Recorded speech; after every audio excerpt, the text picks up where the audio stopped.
Bom dia a todos. Vamos fazer uma prece antes da gente iniciar?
Eu quero aqui agradecer a presença dos nossos companheiros, coordenadores da Educação Espírita Infantil da USE Regional de Jaú. Estamos recebendo aqui hoje pessoas de várias cidades, né, que compõem aí a USE Regional de Jaú, para uma reunião onde eles fazem toda a coordenação da Educação Espírita Infantil. E nós temos o prazer de receber hoje a Maria Inês, que vem de Jaú também, para fazer a palestra para a gente, nos falando um pouco a respeito da educação espírita infantil. Nós recebemos também, hoje, o jornal O Idealista, da USE, né, Regional Jaú, está ali na nossa bancada, podem retirá-los ali no final. E tem uma matéria aqui a respeito do 3º mini encontro de jovens espíritas na cidade de Barra Bonita, que aconteceu aqui em 13 de abril, e que para nós foi o primeiro encontro da mocidade, né? E ao final da matéria, diz assim: lembrando que a Casa Espírita, sem educação espírita infantil e grupo de mocidade, corre grande risco de fechar as portas. Então acho que essa é a nossa grande preocupação de pais e educadores, de iniciarmos aí os jovens nessa mocidade. Gostaria também de deixar já os nossos agradecimentos aqui pelas nossas e nossos coordenadores da mocidade espírita, da evangelização ou da educação espírita infantil e da nossa mocidade, a Juliana, o Carlos, a Renata, o Bruno, enfim, todas as pessoas que estão aí envolvidas nessa nova etapa da nossa educação espírita, né? A gente está fazendo aí, iniciando realmente, né, um novo trabalho com os jovens, com as crianças, para que isso possa se fortalecer cada vez mais dentro da nossa casa. Então, nosso obrigado aos nossos coordenadores que estão aí empenhados, estão sempre indo para as reuniões aí em Jaú, para fora, e, enfim, tendo esse empenho para que a nossa educação se fortifique cada vez mais. Por favor, Maria Inês, obrigado pela presença de vocês, sejam sempre bem-vindos aí à nossa casa. Beleza. Tá bom, acho que tá bom. Tá bom, obrigada. Bom dia a todos. É um prazer estar aqui, uma responsabilidade imensa. Agradeço à direção da casa pelo convite, a confiança em nós depositada. E vamos começar a nossa conversa. Não é uma palestra, é uma conversa. E vamos lá. Antes de nós começarmos, quem aqui é pai ou mãe? pai ou mãe, levanta a mão, por favor. Muito bem. Tem alguém aqui que não tem filhos? Que bom. Beleza. São a minoria, mas estão aqui. E depois, no final, vou explicar para vocês por que vocês estão aqui. Nós sabemos que nada é por acaso. Jesus nos disse que não cairia uma folha de uma árvore se não fosse da vontade do nosso Pai que está no céu. Se vocês estão aqui, vão ouvir um pouquinho sobre educação espírita infantil e juvenil. Vocês têm também uma responsabilidade, sairão daqui também com uma tarefinha de casa. Vamos lá. Vocês vão ver em alguns lugares escrito evangelização, porque é o tema mais antigo.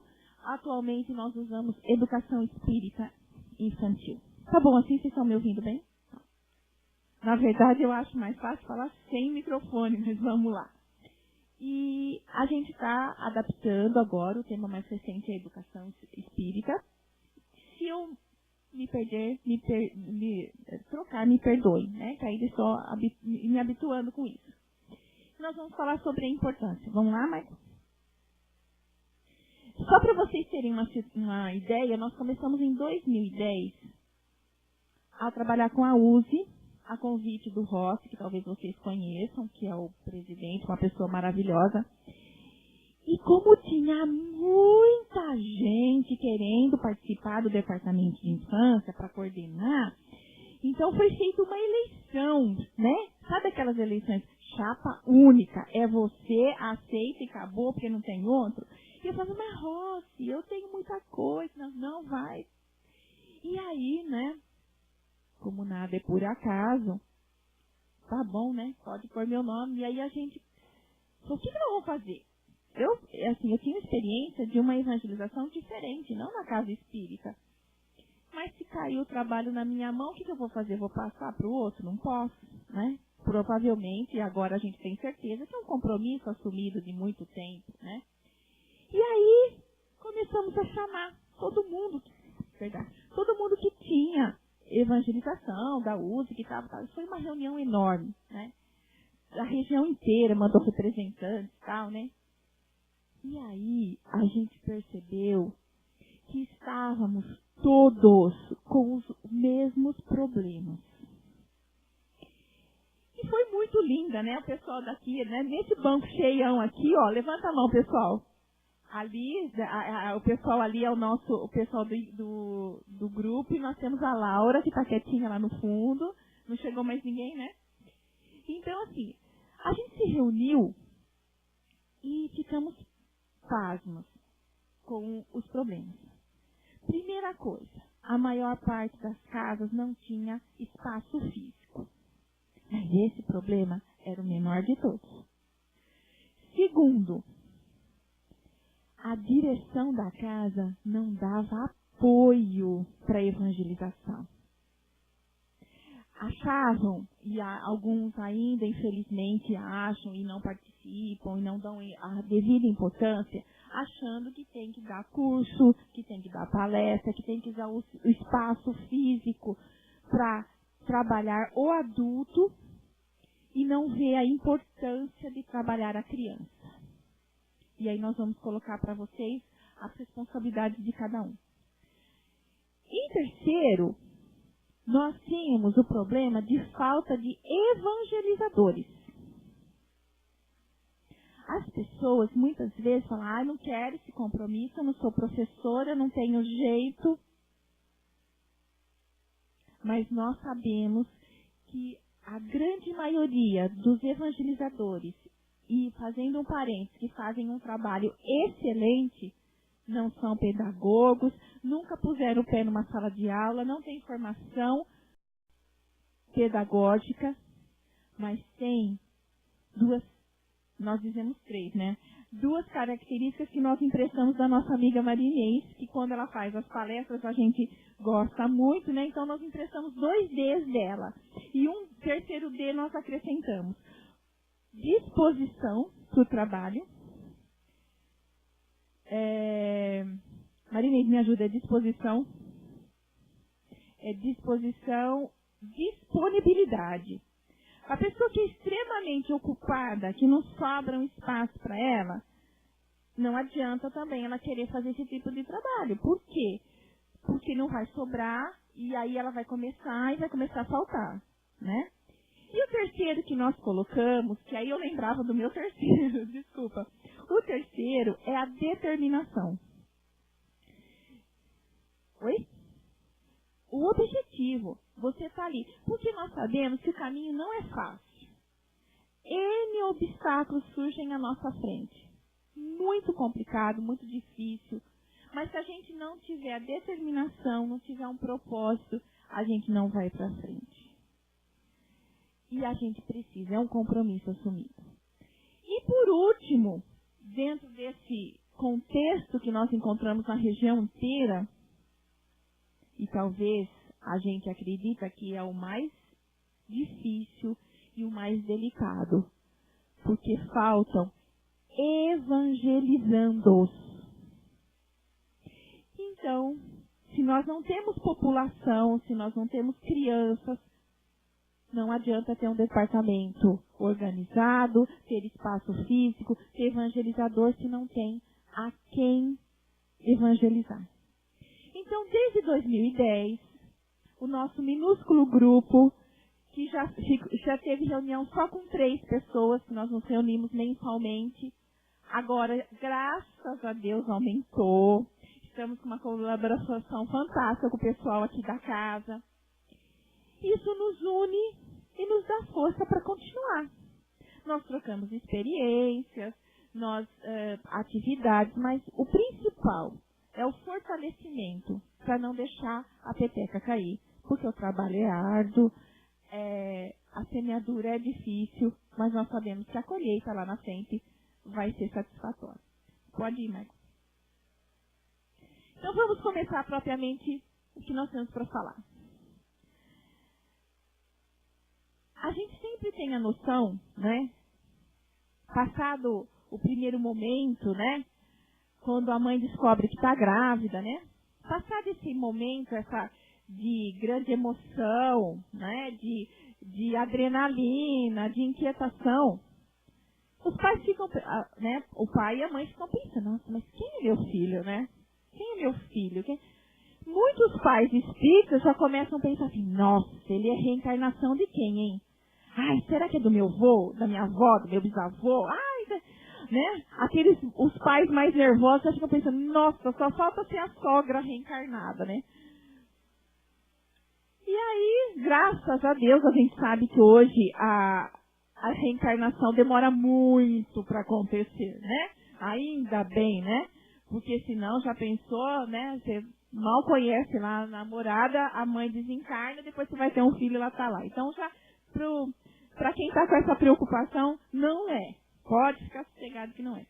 E aí, às vezes, vem até perguntar pra gente, né? Nossa, será que tem como descobrir, né? E aí tem uma frase muito legal, que a gente diz assim, olha, se fosse para você saber, ele vinha com a plaquinha na testa. Eu sou fulano de tal, reencarnado. E a gente tem um novo ser nas mãos. Mas vocês já pensaram hoje, que a grande maioria são pais, vocês já pensaram quem realmente é seu filho? Esquecendo a questão reencarnatória, quem é seu filho? Pode ir, Michael. Olha só. Pois seus filhos são de Deus, que confia-os a nós para que os encaminhemos na luz da sua presença. Então, em primeiríssimo lugar, o seu filho, a sua filha, ele é filho de Deus, que ele colocou em nossas mãos o seu mais precioso tesouro. E esse tesouro, ele não vem pronto. Esse tesouro, ele precisa ser lapidado, trabalhado. Tirar as cascas para que a gente possa ver o miolo. Porque a gente sabe que as melhores substâncias estão no miolo, porque é no miolo que está a semente. E a semente é vida. Então, essa criança que chegou até nós, Em primeiro lugar, Ele é Filho de Deus que confiou-nos essa responsabilidade.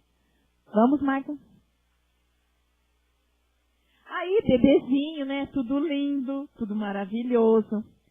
E algumas pessoas já começaram a nos perguntar qual a idade melhor para levar a criança para a educação espírita infantil.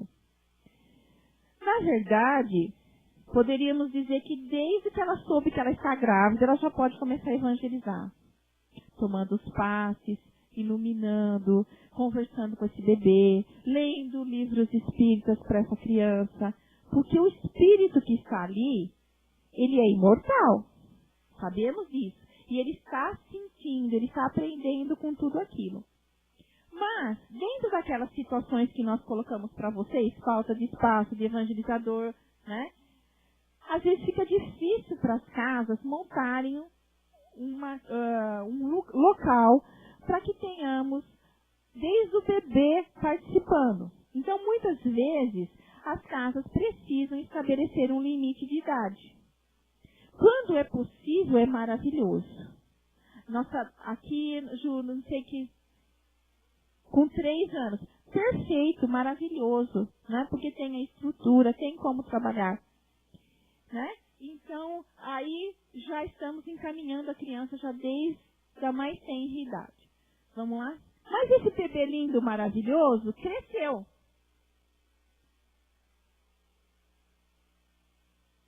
E agora, né? É uma criança que já tem vontade própria, que já mostra as suas tendências, né? O que ela não trouxe, algumas coisas ela já adquiriu, né? Já as birras, as manhas.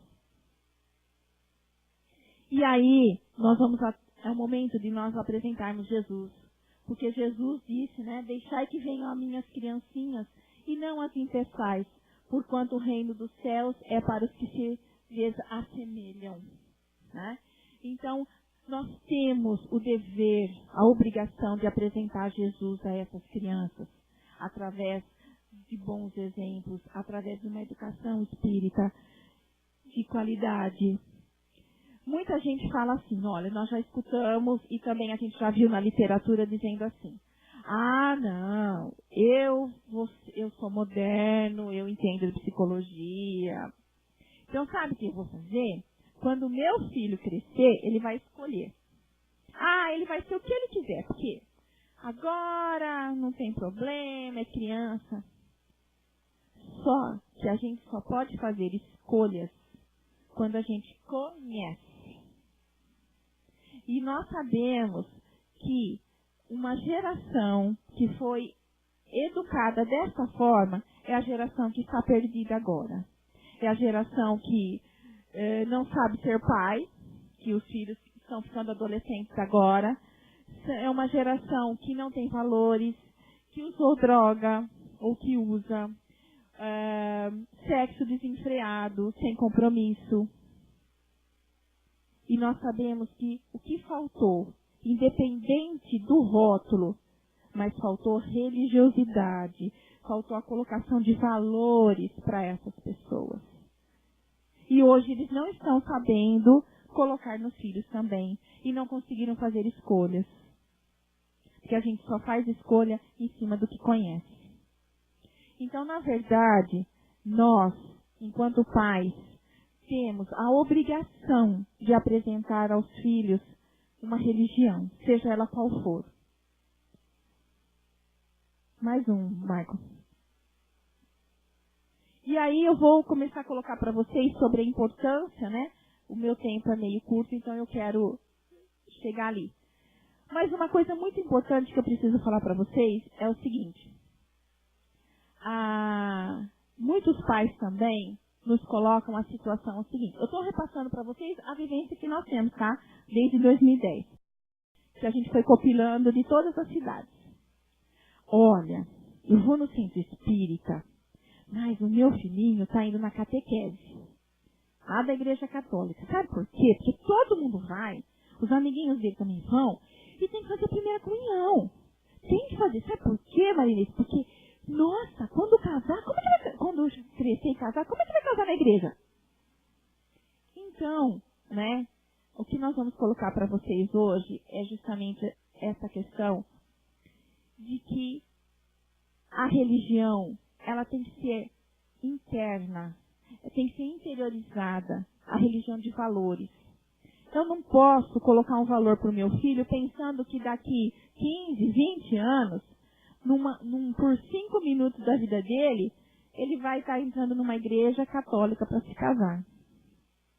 Nós sabemos que aquilo é um rito que pertence à igreja católica. Então, o espírita não tem rituais. Nós sabemos, e eu participei do casamento da minha sobrinha alguns anos atrás, e agora logo teremos outro, onde foi feito num salão, foi dada uma bênção para aquela família que estava se iniciando.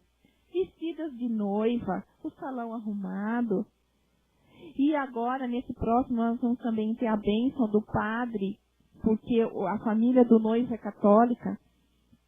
Mas vamos ter a fala também espírita abençoando aquela família. E dos que eu participei anteriormente, gente, foi o momento mais lindo de a união de duas pessoas, onde ali realmente havia um compromisso de almas que queriam ficar juntas, queriam assumir esse compromisso. Não apenas uma cerimônia onde as pessoas estivessem ali para ver a suntuosidade, o luxo, o glamour, porque agora é glamuroso, né? Tem que chegar de limusine, né? E esquecendo o principal, que era ali o momento de um se declarar ao outro. Fazer um compromisso de amar ao outro. E é isso que a gente deve passar para os nossos filhos. Vamos lá na importância, senão eu começo a falar, eu me alongo e aí a gente não consegue. Ah, tá. Desculpa. Porque eu troquei e não salvei. Eu troquei o slide e não salvei. Nós vamos encontrar, pessoal, no livro A Gênese. É um livro pouco lido, né? Nós nos focamos mais no Evangelho e no livro dos Espíritos, mas a Gênese é um livro maravilhoso. No último capítulo dela, intitulado A Nova Geração, há 150 anos atrás, Kardec nos deixa um texto maravilhoso e que eu iria passar primeiro o texto para perguntar para vocês de onde vocês acham que saiu, porque ele é extremamente atual. Se hoje nós falamos em crianças índico, cristais, Kardec já dizia há 150 anos atrás. Eu tenho como virar aqui um pouquinho? Tem? Olha só. Tem como tirar? Porque eu estou ficando tonta. Mais do que eu já sou. Olha só. Para que na terra... Tá bom, obrigada. Perfeito. Para que na terra sejam felizes os homens, preciso é que somente a povoem espíritos bons, encarnados e desencarnados, que somente ao bem se dediquem. Nós sabemos que a Terra já está passando por uma transformação planetária. Nós vamos ascender a um mundo melhor. Só que isso, além de não acontecer da noite para o dia, que todo mundo sabe, é preciso realmente que tenhamos espíritos propensos a isso. Se nós esperarmos somente a evolução do jeito que estaria, nós não conseguiríamos. Então, nós sabemos que só, assim, desculpa, não vou generalizar, mas um grande número, não só começar, mas um grande número de espíritos evoluídos é que vão estar reencarnando com a gente, para que realmente a gente consiga. E olha só o que diz, eu coloquei até grifado, né? Em cada criança que nascer, olha só que forte, hein? Em cada criança que nascer, em vez de um espírito atrasado e inclinado ao mal, que antes nela encarnaria, virá um espírito mais adiantado e propenso ao bem. Notem, 150 anos atrás. Já estava a previsão de que os espíritos estariam propensos ao bem. Hoje nós sabemos que as nossas crianças, se vocês analisarem, elas já vêm com uma facilidade maior, não só tecnológica e com a cabeça aberta para o mundo, mas eles estão mais abertos às questões do planeta, de meio ambiente, de solidariedade, de se envolver em causas sociais. Eles já vêm com isso, eles já vêm propensos ao bem. Mas cabe à família, aos pais, ajudarem a esse desenvolvimento. Porque se assim não acontecer, essas características que as crianças já trazem, elas vão ficando adormecidas. Então, a responsabilidade enquanto pai, mãe, avô, avó, tia, tio, é ajudar a trazer e a dar todas as condições para que essas características aflorem e sigam adiante e se solidifiquem. De nada adiantará ele vir se a semente ficar lá, abafada lá no fundo.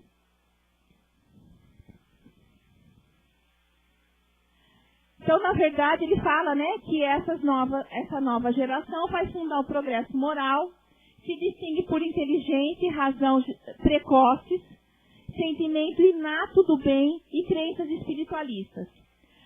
Muita gente acha que, não vou mandar para o espiritismo porque é muito difícil. Difícil para você, porque as crianças falam desde pequenininho, perispírito, reencarnação, porque foi ensinado o correto. E como é a nossa doutrina baseada na razão, a criança entende perfeitamente, porque nós trabalhamos de uma maneira lúdica todos esses conceitos que espíritas com 20, 30, 40 anos na casa nunca se propôs a aprender. Porque acha que é difícil. Sim, nós temos um palavreado, um linguajar diferenciado nos livros espíritas. Mas nós não vamos a isso com a criança. Nós trazemos para a linguagem deles. E aí eles aprendem e fica fácil. Infinitamente mais fácil trabalhar com a criança do que com o adulto. Porque eles já estão abertos para isso. Também Allan Kardec, em 1986, já coloca, olha, para os espíritos superiores, o que significa evangelizar a criança e o jovem à luz da doutrina espírita? Pode ir, Michael. Então, olha só o que o Áureo colocou. Nada pode ser mais promissor, mais construtivo, nem mais belo do que plantar as sementes do amor, da fraternidade, da virtude e da paz no coração das crianças e dos jovens que renascem para a vida na seara do mundo. Olha que coisa mais forte para a gente isso, né, que foi colocado. Aí nós temos também, né, mais recente, né, vocês vão falar assim, nossa, você foi buscar só... Né? Lá é a nossa base. Aqui nós temos Divaldo, que ele coloca no livro Seara de Luz. Pode ir, Michael. Na alvorada do próximo século, os jovens da atualidade serão chamados a exercer tarefa e a atender os compromissos cujos resultados dependerão da sua formação. Sendo a doutrina espírita a mais excelente mensagem de todos os tempos, porque restauradora do pensamento de Jesus Cristo, de forma compatível com as conquistas do conhecimento moderno, é óbvio ser a preparação das mentes infanto-juvenis, à luz da evangelização espírita, a melhor programação para uma sociedade feliz e mais cristã. Pode ir, Michael. Aí ele coloca também, né, como que acontece, né? Como se efetua o apoio do plano espiritual. Então, eu vou passar mais rapidamente, senão a gente não consegue finalizar. Então, ele fala, né, da importância. E aqui, quando eu converso com os dirigentes, a gente coloca muito, né, Porque quando a criança ela chega para a aula, ela já começa a receber os passes e os tratamentos ali. Muitas crianças que viviam doentes, com enfermidades físicas, acabam criando uma imunidade e se melhorando não só na parte comportamental, como na parte física mesmo, pelo tratamento espiritual que ela recebe na evangelização. E, consequentemente, também vai para a família, também é uma modificação. As crianças cobram o evangelho no lar, porque a gente coloca para eles, então começa a haver um movimento dentro da família de evangelização da família toda, tá?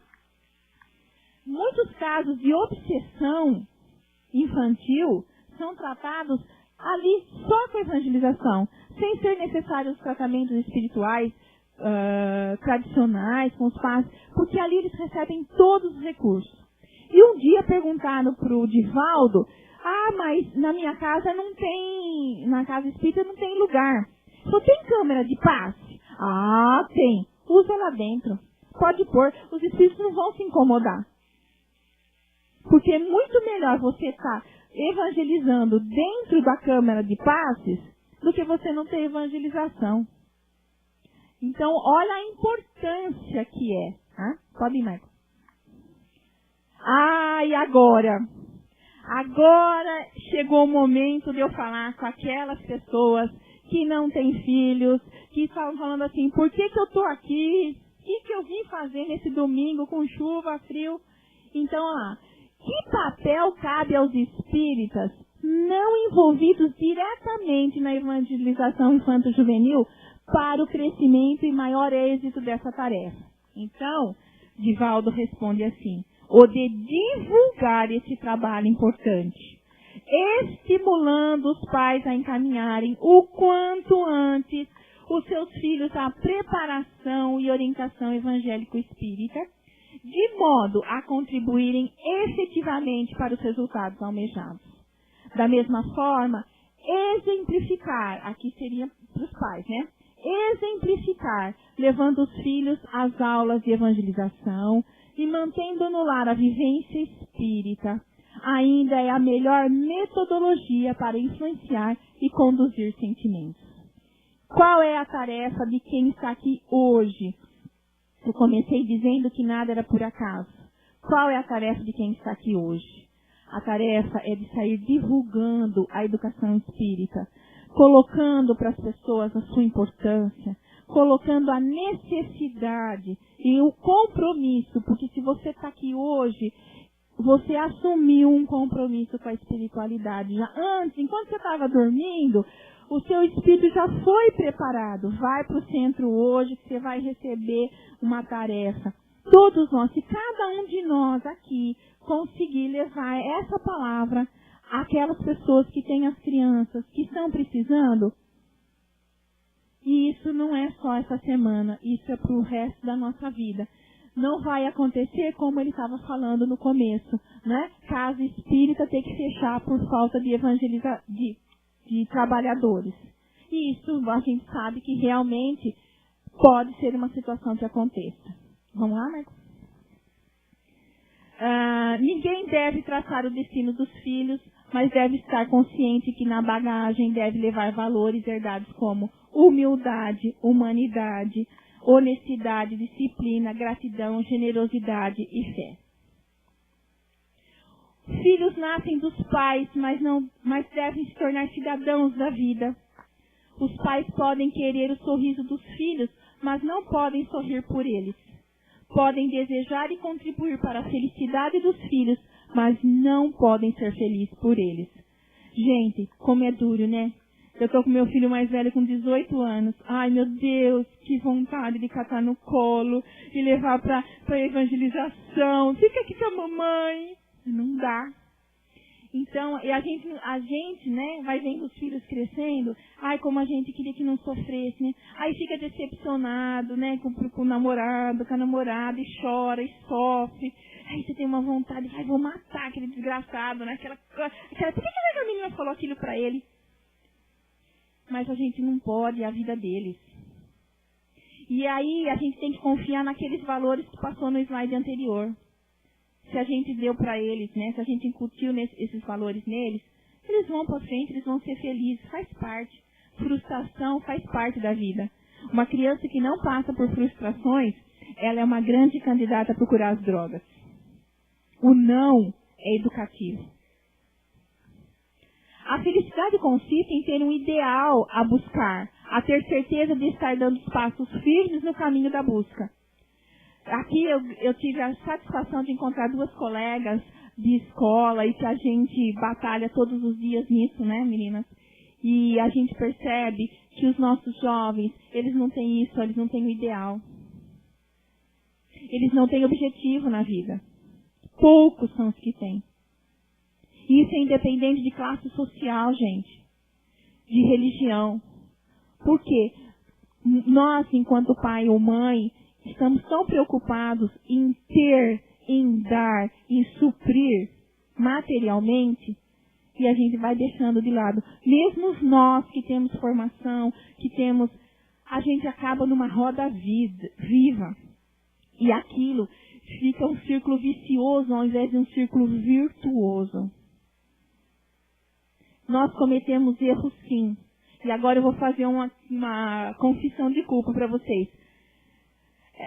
Essa semana, no começo da semana, eu tive uma discussão séria com meu filho. E aí depois, por coisa boba, né? E aí depois que ele voltou da escola, 11 horas da noite, nós fomos conversar. E ele é um homenzarrão de 1,80 m, enorme assim. E ele deitou na cama dele e a gente começou a conversar. E esse menino, esse homem, chorou. Chorou dizendo assim pra mim, eu me sinto sozinho, porque eu percebo muitas vezes que você não conversa comigo, mãe. Você tem tempo para evangelização, você tem tempo para o projeto acolher, você tem tempo para minha irmã. Você cobra de mim, você me cobra, mas você não vê o que filho bom que eu sou, mãe. Eu não me envolvi em drogas, eu não bebo, eu não saio fazendo loucura por aí. Tudo eu te conto, os meus erros e os meus acertos. E aí, gente, doeu, viu? Eu já estava chorando antes, né? Mas aí eu disse assim pra ele, e eu percebi que na hora, assim, mentalmente, eu pedi assim, que a espiritualidade me ajudasse. Porque eu não podia responder enquanto mãe só ali. Eu tinha que, além de responder, tinha que ser uma coisa para nós dois, né? E aí eu olhei para ele e disse assim, sabe, filho? Pai e mãe erra, mas erra feio, filho. Erra feio. E esse errar feio, a gente não erra porque a gente quer acertar. E eu te peço nesse momento perdão. E eu sentindo que era tudo assim, né? Sabe, filho, eu te peço perdão. Por quê? Porque eu repeti com você todos os erros que a minha mãe cometeu comigo e que eu não queria repetir com você. Realmente, você é o melhor presente que Deus poderia ter me dado. E eu te peço perdão. Faz assim, filho. Quando a mãe estiver pisando na bola, a Sene fala, oi, volta para a terra, acorda, pé no chão. E aí eu vi que não importa eu ser a coordenadora da evangelização, não importa eu trabalhar com as crianças, não importa eu querer, dentro da escola que eu trabalho, lá em Jaú, todos os dias, colocar algumas coisas para os pais, se eu não viver dentro da minha casa. Então eu estou dividindo com vocês essa experiência, porque tudo é aprendizado. Tudo. Não importa a idade do seu filho, não importa o que seja. Vamos aproveitar esse momento que Deus nos colocou, que Deus nos presenteou. Mas os nossos filhos, para que eles tenham compromisso e valores, eles precisam saber, eles precisam ter a certeza que quem ama, educa e se compromete. É um compromisso para a eternidade. E a educação se faz principalmente por exemplos. Então, ser caridoso, participar de causas sociais, né? Ajudar o próximo, embaixo está escrito ajudar é cuidar. Educação se faz por exemplos, não tem jeito. Meus 2 filhos, eu percebo nitidamente que eles são dessa geração que vem chegando. E eles, desde pequenos, eles chegam e falam na lata, né? Você está errando, você não é assim que se faz. Meu filho, quando era menor, ele aprendeu que Coca-Cola fazia mal para a saúde. Então, a gente ia visitar alguma pessoa, tal, não sei o que, a pessoa oferecia Coca-Cola e falava assim, não, você não quer, bem? Não. Você não gosta? Gosto, mas você não quer, não. Você sabia que Coca-Cola faz mal para a saúde? E aí desarmava a pessoa. Mas isso, assim, são questões que a gente vê que eles trazem deles, né? E aí a gente, né, colocando, se, vamos supor, tocava o telefone, né? E eu tava lá tomando banho, alguma coisa assim, fala que eu não cheguei ainda, né? Os 2, tanto ele quanto a menina, viravam assim, que feio, não pode falar que você tá tomando banho, sabe? E na lata eles davam resposta. Mas é a pura verdade. A gente só pode cobrar, né, aquilo que a gente faz. Então eu não posso cobrar que meu filho vá à educação espírita se tem palestra, vai ter uma atividade na casa, mas tá chovendo, com esse frio hoje eu não vou, não, hoje eu vou ficar embaixo da coberta. O bichinho tá lá fotografando tudo, na hora certa ele vai lá e te pega. Ele dá o troco, né? Se a gente não for caridoso, não for às vezes passa alguém na nossa porta, a gente sabe que é um drogado, a gente sabe que é sem vergonha, que você conhece do seu bairro, mas às vezes ele quer só um segundinho da sua atenção. Fala, olha, hoje eu não tenho nada para te dar, mas olha, uma outra hora, né? Que Deus te abençoe. É isso é ser caridoso, não é? Você não precisa dar um material, você dá um pouco de sentimento, um pouco de alma. E os nossos filhos estão fotografando tudo isso. Mas, vamos lá? O maior e o mais sublime de todos os exemplos. Jesus. Lembremos-nos de apresentar a todo instante Jesus. E que Jesus faça morada na nossa casa e no nosso coração, não nos esquecendo nunca do Evangelho no lar. O momento em que a família convida Jesus a entrar no seu lar e fazer morada ali dentro. Muito obrigada pela atenção de vocês. Me desculpem passar 5 minutos do horário. E que cada um saia hoje aqui com o seu compromisso de ajudar a melhorar a nossa terra tão amada, para que a gente possa depois, ao voltar para a prática espiritual, falar, olha, não, Senhor, eu não sei se eu fiz bem, mas eu tentei. Muito obrigada pela atenção de vocês. Vai ter um sorteio, né, Roberto?